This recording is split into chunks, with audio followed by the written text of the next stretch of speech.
अस्सलामु अलैकुम वरहमतुल्लाहि वबरकातुहू। आज हम बात करेंगे दुआ की कबूलियत के आदाब के बारे में, क्योंकि दुआ जो कि कहा मोमिन का हथियार है और उसके बारे में हमें और आपको जानना ये बहुत ही ज़रूरी है कि दुआ मांगने के आदाब क्या हैं, किस तरह से दुआ मांगें, क़िबला रुख होकर मांगिए और दुआ मांगते टाइम हमें किन किन चीज़ों का हमारे लिए ध्यान रखना और पढ़ना ज़रूरी है। तो हम सबसे पहले बात करते हैं कि दुआ की कबूलियत की आदाब में आपका पहला पॉइंट क्या है। तो पहला पॉइंट है वुज़ू करना।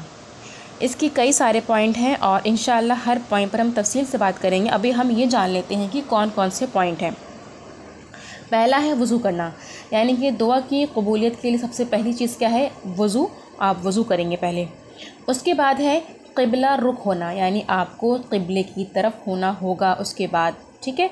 वज़ू करना, फिर क़िबला रुख होना। तीसरा पॉइंट है कि हाथ उठाना और हथेलियों को कभी ज़मीन और कभी आसमान की तरफ रखना। और उसके बाद है कि दुआ से पहले हम्द और दरूद पढ़ना, मतलब कि अपनी दुआ मांगने से पहले आप अल्लाह की तारीफ़ करें और दरूद पढ़ें। उसके बाद अगला पॉइंट है खुजू, यानी कि अपने रब को आजिज़ी के साथ बिल्कुल उसके होकर आप उससे दुआ मांगें। उसके बाद है कि आप अपनी हर दुआ को 3 बार दोहराएं, यानी कि आप जो भी दुआ अल्लाह ताला से मांग रहे हैं उस दुआ को आप 3 मरतबा दोहराएं। उसके बाद अस्माए हुस्ना के साथ दुआ करना, यानी कि अल्लाह ताला के बहुत सारे नाम हैं, तो आप अल्लाह ताला को उनके नामों के ज़रिए से पुकारें और अल्लाह ताला से मांगें। नेक कामों का वास्ता देना, ये आप दुआ मांगते वक्त ये काम कर सकते हैं कि आपने जो नेक अमल किया, नेक काम किया, उसका वास्ता देकर आप अल्लाह से दुआ मांग सकते हैं। उसके बाद है कि पुख्ता इरादे के साथ मांगना, यानी कि आपको अपनी दुआ में ये कशमकश ना हो कि हम अल्लाह से मांगे तो पता नहीं हमें मिले ना मिले। तो ये आप बिल्कुल ना सोचें, क्योंकि अल्लाह देने वाला है। बस आप मांगें, दिल खोल के मांगें और पुख्ता इरादा बनाए रखें कि हम जो अल्लाह से मांग रहे हैं वो हमें इंशाअल्लाह ज़रूर देगा। दुआ को आमीन पर ख़त्म करना।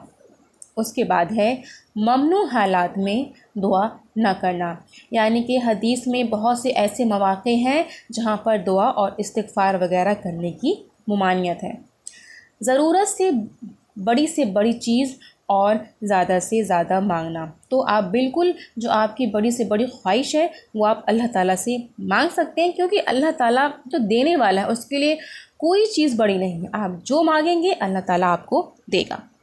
उसके बाद है दुआ में किसी गैर के शामिल होने की नफ़ी करना, यानी कि आप अल्लाह ताला से ये कहें कि अल्लाह ये चीज़ तू मुझे दे, या अपनी रहमत मुझ पर नाजिल फरमा, उन लोगों पर नाजिल ना फरमा, या उन लोगों को वो चीज़ ना दे। तो अपनी दुआ में किसी गैर के लिए आप नफ़ी ना करें।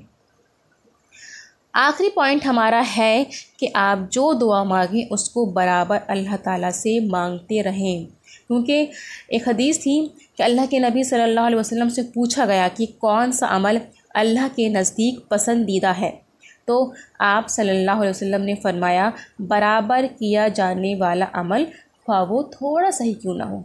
यानी कि आप जब भी जो भी दुआ मांगें आप दुआ को बराबर मांगें। इंशाअल्लाह ताला हम इनकी तफसील से भी बात करेंगे।